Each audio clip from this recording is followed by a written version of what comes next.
Good evening. It's good to see everybody this evening. We are glad that you are here. Tonight, we are expecting Steve Dwyer from Agape to come and to share a little bit about that work. And I don't see Steve here just yet. Steve, if you're here, raise your hand. So I may have forgotten to tell him that we meet at 5, which is a pretty important point. But he was just going to take 5 minutes to tell us about the great work at Agape. And I was going to abbreviate my lesson. Unfortunately for you, if he doesn't come, I will not abbreviate. I'll just keep going. But I have a series of lessons prepared on marriage in the Old Testament. It's going to take us more than just tonight to get through it. The Old Testament has a lot to say about marriage. And so we're going to take our time and probably do this the rest of the month and then have our Q&A at the end of August. And so that's the plan for Sunday nights. But of course, marriage is a very important subject to talk about and to study. We can't study it enough. Attitudes about marriage have changed. And much of that has changed within the lifetimes of many of us who are in here tonight. Now, between 40 and 50% of marriages end in divorce. And that number is actually down from what it used to be in the past, but not for a good reason. It's simply down because there are fewer marriages, and people are just starting to cohabitate with one another rather than get married. Maybe it's because so many of their parents' marriages have failed, and they thought, I don't want to go through what my parents went through. And so they're not getting married like they used to. Also, homosexuality is being accepted more today. And so we have same-sex marriage.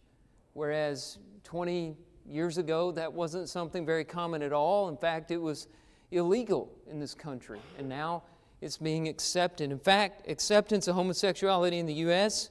has risen from 51% in 2002 to 72% in 2019. It's a very rapid increase in acceptability. In 2001, 53% of respondents stated they believe gay or lesbian relations to be morally wrong, but in 2020, the number had fallen to 32%. And I'm sure it's fallen even more in the 4 years since that study had been published. A majority of U.S. Christians, that's 54%, now say that homosexuality should be accepted rather than discouraged. And so that's a very striking statistic considering what the Bible has to say about homosexuality and, of course, marriage. And so we are studying the Bible because marriage is not a social construct. God created marriage. God instituted marriage. And He talks about what a marriage should be in both covenants, the Old Testament and the New Testament. In fact, much, if not all, New Testament teaching on marriage is based on the Old Testament, and I'll show that as we go through these passages. Now, there are a lot of different ways that we could discuss marriage in the Old Testament. One thought that I had is to look at case studies, just look at relationships going back to Adam and Eve and Abraham and Sarah and Isaac and Rebekah and Jacob and Leah and Rachel. Ruth and Boaz would be a good one, Moses and Zipporah. We could look at maybe a negative example in Job and his wife, and how his wife told him to curse God and die at a weak moment in their marriage. Of course, they were under a lot of strain. We could talk about Elkanah and Hannah, David and Bathsheba, Ahab and Jezebel, positive and negative examples. I'd say in all of those, they were flawed marriages because there's no such thing as a perfect marriage, right? And we could do that, and that would take a lot of time, and we could get a lot of information from it. But what I settled on is to examine 7 key passages in the Old Testament on marriage. And that's a lot of material because 3 of those 7 passages are entire books. I'm thinking about the books of Proverbs, Song of Solomon, and Hosea. we wouldn't cover the entire book, but we would look at what each of those books say about marriage. So when you put those with the 4 other passages, there's a lot of material there that could benefit us. And I think it benefits all of us for several reasons. Maybe you've been married for a while, or you're newly married. Of course, you can see how that would be beneficial. If you're not married and you're thinking about getting married, it of course would be helpful. If you're not married and you're not thinking about marriage, you need to know this important teaching, not just because marriage is part of our lives either directly or indirectly, but also because so much in the Bible about our spiritual relationship with God is connected to what He teaches on marriage. You know, in Ephesians 5, I know that's not an Old Testament passage, but it goes back to the Old Testament in discussing marriage. And at the end of that chapter, somewhere Paul says, this mystery is great, the mystery of marriage, but I'm speaking of Christ and His church. That should be our guiding principle when we think of marriage. God gave us marriage, yes, for companionship, yes, to bless us, yes, to make us happy, but the main purpose we have marriage as Christians is to demonstrate God's undying love for His church. And if we think of it that way, we'll understand better the teaching of the Bible on marriage. So where do we begin when we're talking about passages in the Old Testament about marriage? We begin at the very beginning with the book of Genesis, and that's where we'll spend most of our time, depending on whether I see Steve come in or not. So we'll see how that goes. So let's start in the book of Genesis, and I want to start with a passage that is frequently quoted in the New Testament on marriage. That's Genesis chapter 2, verse 24, where Moses states this fundamental principle following the creation accounts. Therefore a man shall leave his father and mother and hold fast to his wife, and they shall become one flesh. Scholars have pointed out that Moses is using covenant language here. It's a specific kind of legal language that you can detect in Hebrew, and this is covenant language. And a covenant, of course, is an agreement by 2 or more persons. And people often confuse a covenant with a contract. There is a difference. I can think of 2 differences in particular. A contract is a legal agreement with a term. In other words, it's not permanent. It has an end date, an expiration date. But a covenant is usually permanent. No deadline. It's supposed to be lasting. And another thing is a covenant is different from a contract because a contract usually involves just a part of a person, maybe a skill in a work contract, whereas a covenant involves the whole person, not just a part of that person. We're not looking at a contract here, we're looking at a covenant. And you can see in this covenant, there's more involved than just the husband and the wife. God is involved in making this marriage, in creating it. A point that Jesus pulls out in Matthew 19, verse 6, when he's quoting this passage in Genesis 2, he says, "What God has joined together, let not man separate." And so he's showing us it's not just the husband and wife, it's God. And every time a couple is married, we need to understand that God is making something new there. Just as He brings life in the womb, He brings us together in marriage so that we can glorify Him, and as I said, use that marriage first and foremost to demonstrate Christ's love for His church. So we're looking at covenant language here. Now, I want to break this down and look at some of the individual terms. I think that'll help us understand what Moses is saying here. So first of all, look at the word leave. A man shall leave his father and his mother. Whenever a marriage takes place, there is an end to one relationship and the beginning of another relationship. Now, that doesn't mean completely cut off your former family. It just means there's a major change occurring. And this is really important, as a lot of you know. A lot of couples, especially young couples, struggle because of a failure to observe the leaving of father and mother. When I talk to couples doing premarital counseling, we usually spend a lot of time on in-laws. And one of the questions I have that will tell me if they've talked about in-laws and they've discussed it thoroughly is, where are you going to spend the next holiday? Let's say it's a summer wedding. What are you guys going to do for Thanksgiving? If they say, oh, we really haven't talked about it, I know that we got to talk about in-laws because they're going to have some trouble if they haven't worked all of that out.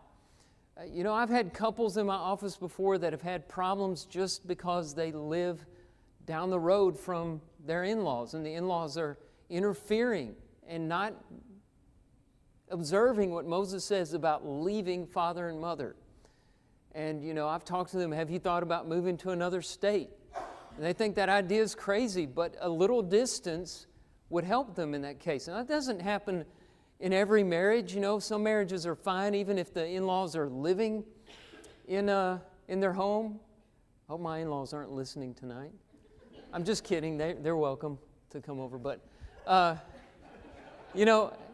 that can work with a lot of families. It depends on the dynamic. But sometimes when couples don't observe this in their hearts and they don't see that I'm marrying this man, my main concern should be him. I'm marrying this woman.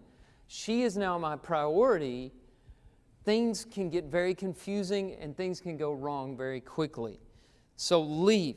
Another term that we need to look at here is hold fast. And the word in Hebrew means to cling. And it has to do with clinging or holding fast with a strong grip. And it's used a lot in the Old Testament of clinging to God.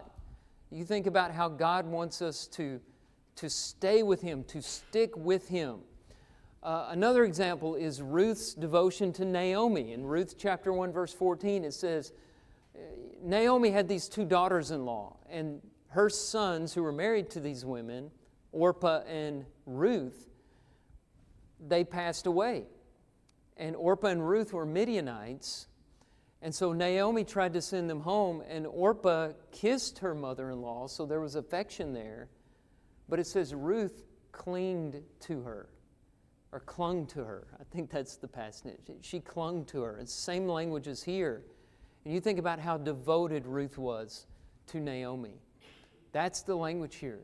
Husbands and wives need to be absolutely devoted to one another, and it's love that gives the glue to this marriage. It's not hinging on emotions. This is a strong agape love that you read about in 1 Corinthians 13, 4 through 7, where love is patient and kind, and a lot of other things that aren't emotions necessarily. It goes deeper than emotion into devotion. And so a man shall leave his father and mother and hold fast or cling to his wife. And then look at the metaphor at the end. They shall become one flesh. The union is so great here that they are described as one flesh. Now, a lot of people talk about this and think about this just in terms of physical intimacy, but scholars have shown that the union here is not just sexual, but it's also personal and spiritual. The two who were once separate entities now become one person. That's the force of the idea there. And it's a union that's so strong that only death should be able to tear it apart, as Paul says in Romans chapter 7, verses 2 and 3. Till death do us part. And I think about that, and I think that's as strong in the metaphor as the union between body and spirit. What happens when we die physically?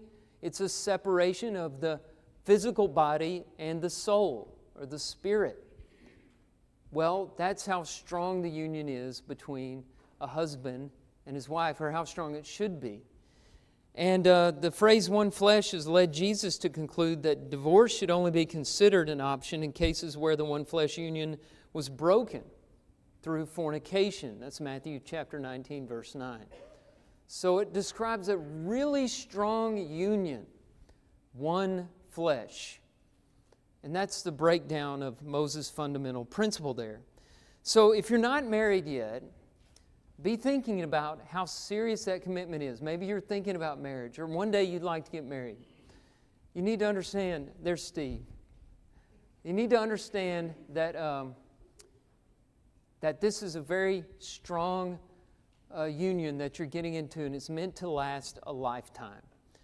Now, I want to say more about Genesis, and one question that comes up is, what does the Bible say about same-sex marriage or homosexual unions?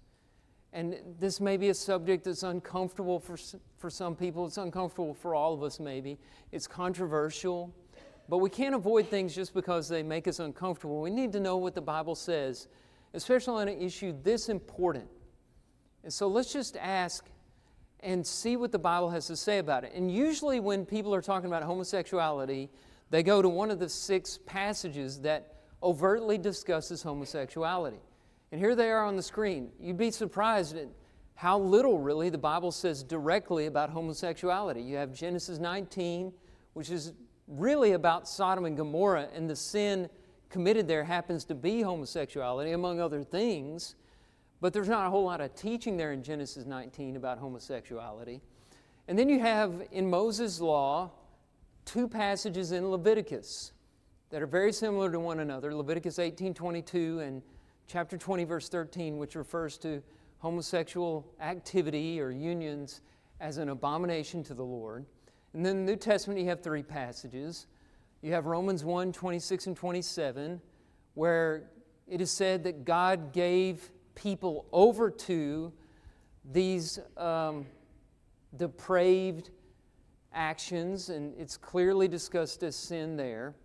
And then it's in a list, 2 lists of sins by the Apostle Paul, one in 1 Corinthians 6, verse 9, and the other in 1 Timothy chapter 1, verse 10, and that's it.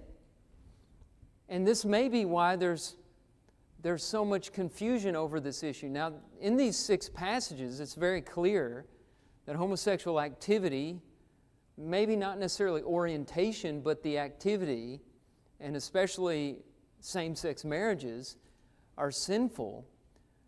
But, people look and they just see it in a list, or they see it discussed very briefly, and they wonder, why is it wrong? And what's wrong with 2 people loving each other no matter who they are? And so while it's clear, people want more information. And that's when we turn to marriage. In particular, the book of Genesis and what it says about marriage. Because I think there's probably more explanation about the Bible's position on homosexuality in the book of Genesis than you will find in these 6 passages that talk directly about that kind of relationship.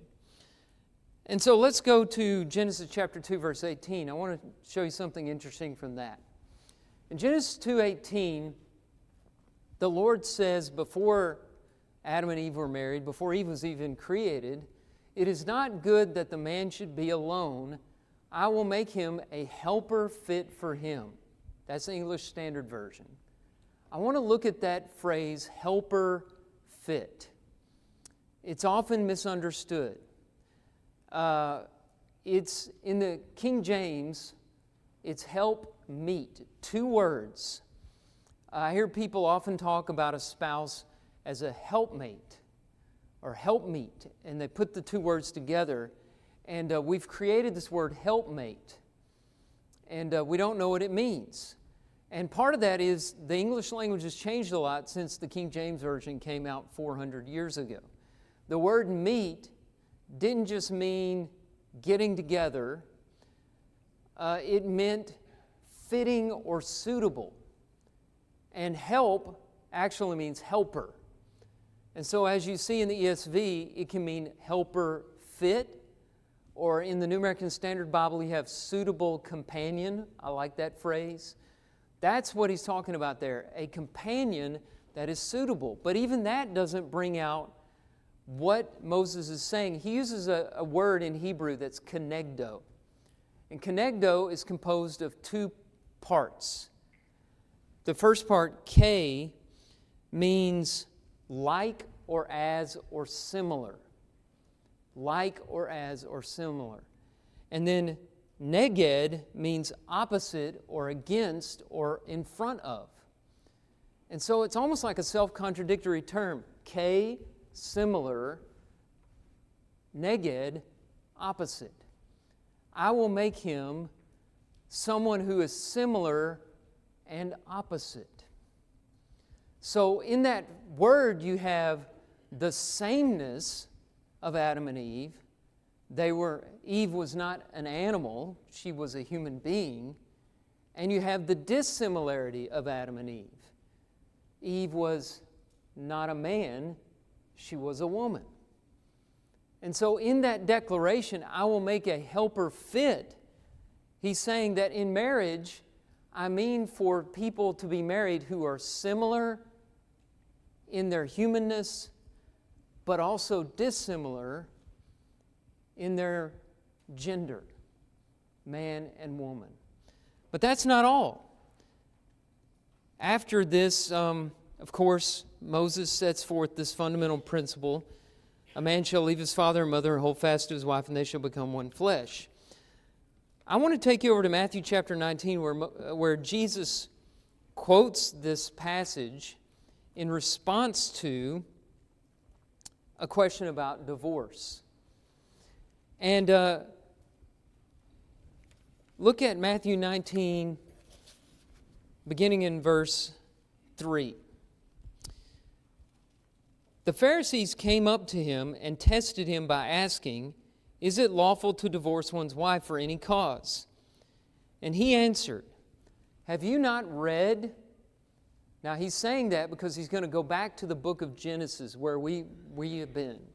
He says, "Have you not read that he who created them from the beginning made them male and female, and said, 'Therefore a man shall leave his father and his mother and hold fast to his wife, and the two shall become one flesh.'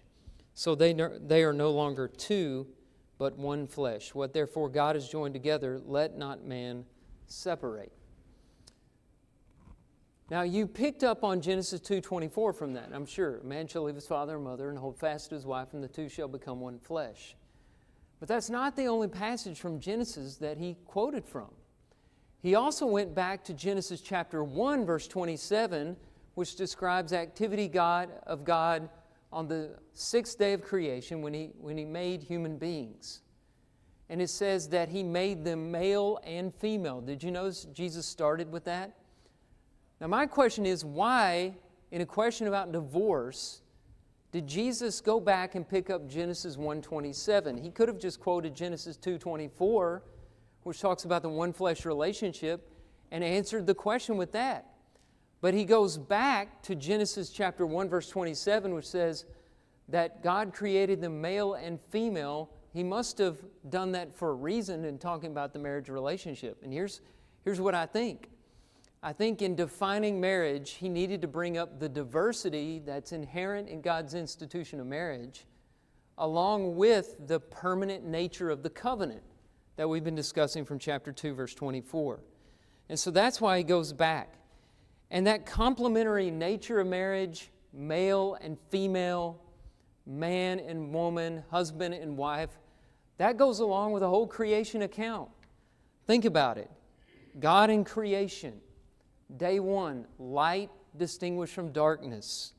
The earth and the sky, the sun and the moon, the land and the sea, humans and animals. And at the pinnacle of creation, he makes man and woman. Tim Keller said, "In one of the great ironies of late modern times, when we celebrate diversity in so many other cultural sectors, we have truncated the ultimate unity in diversity, intergendered marriages." I found that to be a profound statement. It's true. We claim to celebrate diversity, but one of the hallmarks of the early 21st century is also the normalization of homosexuality.